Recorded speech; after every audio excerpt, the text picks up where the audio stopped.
my instructor Lou was real, authentic, one of a kind, a gentleman, passionate about this craft, passionate about cutting hair, barbering, teaching, developing, growing, striving for perfection. It's funny because Lou will give you a push, right? He'll give you a push that will make you really want to excel. He'll make you want to work harder. He'll make you want to try harder. He'll make you believe in yourself. You know, he has that gift of gab, if you will. He knows how to definitely make you see yourself in a different light, understand your potential, and realize that, okay, maybe I actually can do this. You know, maybe I don't need to be nervous about this. And, you know, he'll be honest with you. He'll tell you, hey, that's not right. It doesn't look good. Let's do that again. He'll push you. You know, he'll give you that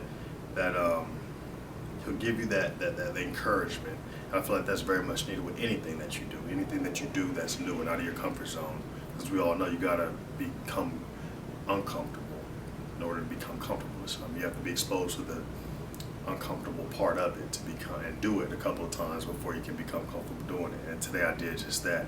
I came in nervous, you know, timid a little bit, and now I'm leaving here, my chest out, my chin up, my Superman chain hanging, you know what I mean? Like, I'm feeling good, again, humbly said, you know, so I feel like I really made the best choice possible to invest in myself by, you know, giving Lou a call and following through with this one-on-one training. It's the best thing I could have done for myself.